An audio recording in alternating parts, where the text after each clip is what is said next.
바로 시작해 보도록 하겠습니다. 오늘은 퍼스의 아보카님, 퍼스의 이제 최고 인싸 중에 한 명이시죠. 퍼스의 정보를 한 손에 움켜쥐고 뭐 쥐락펴락 하시는 분이고요.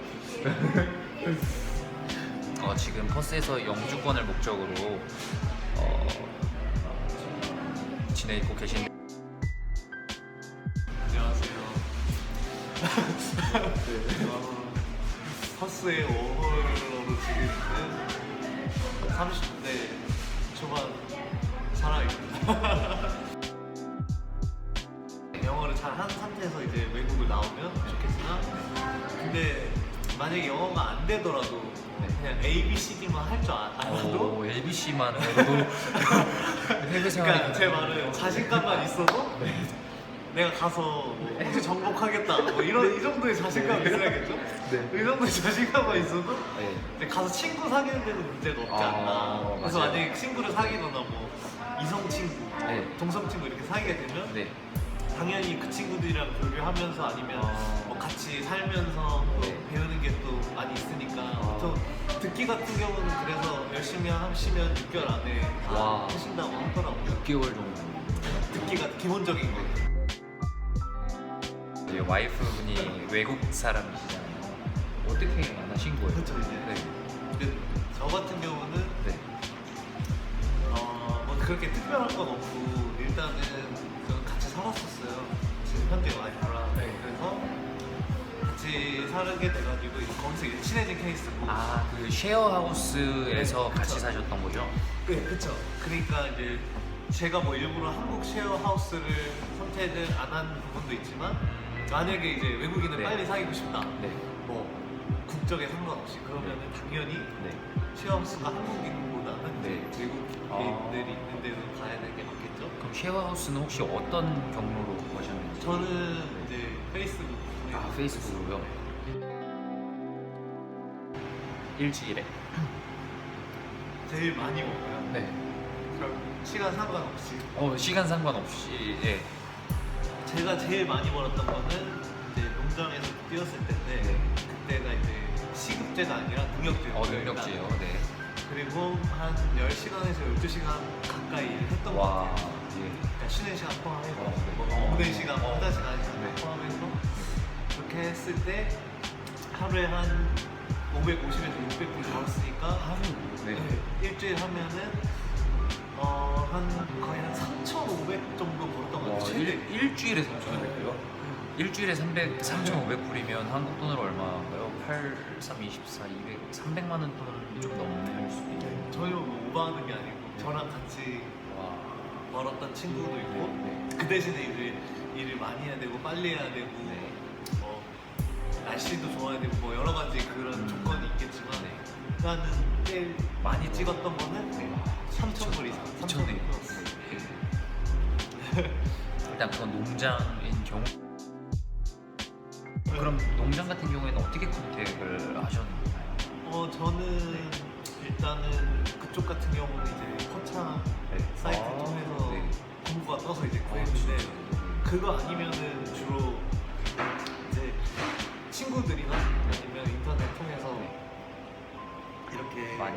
서치해서 이제 가더라고요. 처음에 에이전시를 돌아다니는 방법도 있을 테고 퍼참 이용하시는 방법도 있을 테고 그런 것도 되게 좋고, 근데 가장 좋은 건 저는 인맥으로 가는 게 가장 좋은 것 같아요. 그렇죠. 소개로. 네. 그래서 처음에 뭐 인맥을 만들 수 있는 방법이 거의 없으니까 교회를 다니신다면 교회 가시는 방법도 가장 좋은 방법 중에 하나인 것 같고, 저 같은 경우에는 교회 처음 가서 그 친구들 중에 한 명이 일을 소개시켜줘서 일을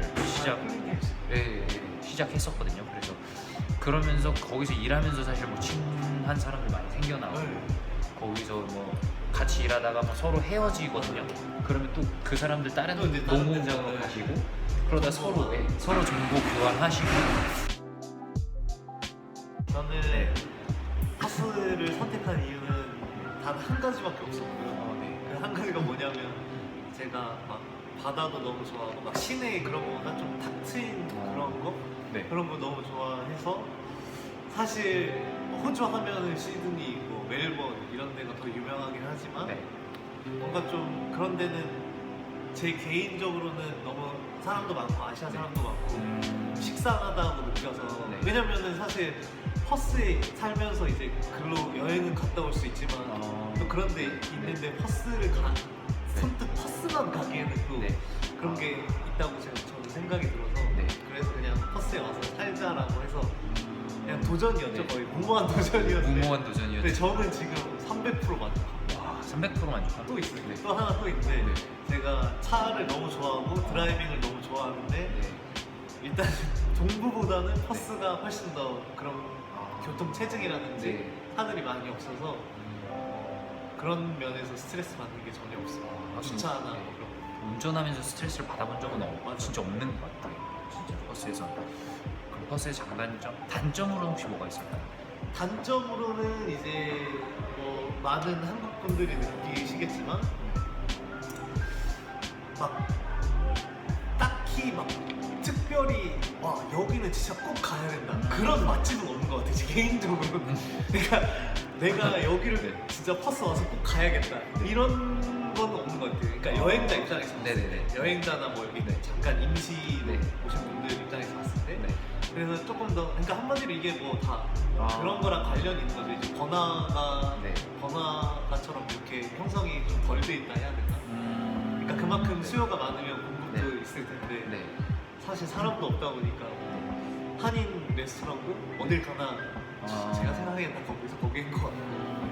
뭔가 좀 그런 특별한 건 없는 것 같아요. 아, 그러니까 자연경관 네, 그런 거는 좋은데 이제 어떤 뭐- 인간의 문화생활 그쵸 뭐 예를 들어 자체로는 할 게 많이 없고. 제 와이프랑 이제 쉬운 예를 들어 뭐 데이트를 하려고 해도 네. 사실 1년 정도 살다 보면 웬만한 데 다 가고요. 아. 그래서 갈 데가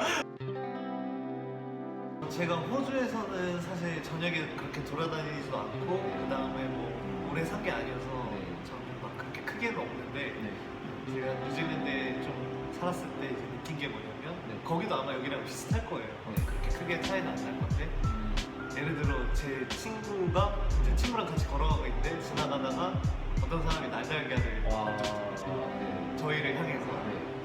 그 친구가 맞고 이제 또 그런 적도 있었고 아니면 뭐 저녁에 뭐 술 취하거나 마약을 하신 분들이 오셔가지고 시비를 걸고 막 돈을 뺐거나 뭐 그런 경우도 있었고 학교 다닐 때는 이제 뭐 특히 어린 애들이 네. 좀 이제 시비를 어깨빵 치면서 그런 적도 있었고 뭐 여러 가지가 있는 것 같아요. 근데 그 굳이 막 이런 게 아니어도 그러니까 눈에 드러나게 얘네가 나를 차별하는구나 이런 게 아니어도 좀 안 드러나는 것들 있잖아요. 저는 이제 제 지인이랑 같이 이제 일을 하다가 뭐 갑자기 매니저가 와서 너네 얘기 너무 많이 하니까 다른 데 이렇게 가 이렇게 했는데 네. 또 다른 사람들 보면 호주 애들은 또 얘기 많이 하고 약간 그런 네. 약간 그런 저희가 봤을 때는 차별인데 네. 남이 봤을 때는 굳이 저거 저렇게까지 해야 돼? 그런 것들은 있어요. 그래서 이런 거는 정말 어쩔 수 없는 것 같아요. 뭐 지나가다가 시비를 네. 걸린다거나 일하면서 뭐 그러다고 그런 것들은 그냥 저희가 그냥 너무 담아두지 말고 그냥 한 귀로 듣고 한 귀로 흘리는 그게 제일 현명하지 않나. 네, 그러면은 아까 말했던 것처럼 30대이시고 근데 30대 초반에 이렇게 워킹 홀리데이를 결정하는 거 쉽지 않았을 텐데 어떻게 결정을 하시게 된 거죠? 일단 저는 원래 호주 오기 전부터 외국에 있었었고 거기서 이제 좀 느낀 게 나는 좀 한국보다는 외국에 좀 더 맞는 것 같다 이런 생각이 들어서 그래서 어찌저찌 이제 오다 보니 호주까지 오게 됐는데요. 그러시구나. 네, 조금 늦게 워홀을 오셨는데 워홀을 고민하시는 분들에게 이제 나이가 늦어서 막 고민하시는 분들 되게 많잖아요. 그쵸. 그분들에게 한번 뭐 조언을 해주신다면 저는 일단은 제 개인적인 입장에서는 저는 일단 외국 와서 잃은 것도 많지만 그만큼 얻었던 것도 엄청 많다고 생각하거든요. 그리고 심지어 저희가 잃은 게 있어도 그 잃는 과정 중에서 또 배운 게 있고 잃는 과정 중에서 안 좋은 추억이 또 밑거름이 돼서 성장의 발판이 될 수가 있기 때문에 저 네. 같은 경우는 무조건 할 수 있을 때 그리고 예를 들어 뭐 코로나 네. 전이든 아니면 뭐 자기가 본인이 이제 학생이든 뭐 무슨 네. 신분이든 네. 본인이 뭐 할 수 있을 때 꼭 하는 걸 추천을 해요. 그러니까 외국 같은 네. 경우는 내가 진짜 마음을 먹고 나 호주 갈까 하고 이제 리서치 해보고 진짜 돈 모아서 가야겠다 이런 결정을 내렸을 때 네. 바로 그거를 실행에 옮기는 사람이랑 아니면 내가 가서 뭐 얼마나 볼 수 있겠어? 내가 가서 뭐 영어 얼마나 할 수 있겠어? 네. 이런 마음가짐으로 이제 시작하는 사람이랑 저는 사실 다르다고 생각하거든요. 그래서 네. 웬만하면 저는 5월을 추천을 해드리고 그리고 네.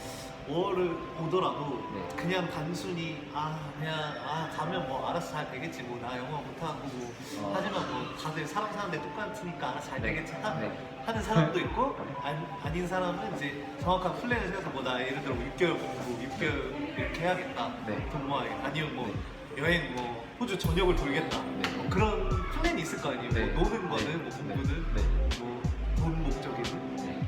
그 대신에 이제 그거는 확실한 것 같아요 목적이 확실해야 네. 뭐 하나 메인 목적이 확실해야 네. 내가 그걸 위해 할 수 있는 일 그리고 해야 할 일을 정확히 집중할 수 있다는 거. 그러니까 예를 들어 제가 돈이 목적이고 뭐 1년에 뭐 나는 3만 불 이상 세이빙 하겠다 이게 목적이면 진짜 뭐 투자 앞쓰리잡을 뛰면서라도 네. 열심히 일을 하는 게 본 모습이고 아니면 뭐 네. 난 여행을 가고 싶다 그러면은 네. 진짜 뭐 여행지 많이 알아서 좋은 친구들이랑 같이 움직일 수도 있고 근데 그런 게 그냥 없는 상태에서 그냥 막연히 그냥 되겠지 네. 다른 사람들 다 갔다 와서 뭐 몇천만 원씩 벌어 온다더라 뭐 그냥 네. 남 얘기만 듣고 네. 막연히 되겠지 그렇게 네. 오시면 지금과 같이 이런 상황이 일어났을 때 코로나 상황이 일어났을 때 좀 많이 흔들리지 않을까 내 그 목적도 흔들리고 내가 왜 여기 있어야 되는지 근데 이제 목적이 뚜렷하면 괜찮지 않을까 싶어서 저는 무조건 가는 걸 추천하고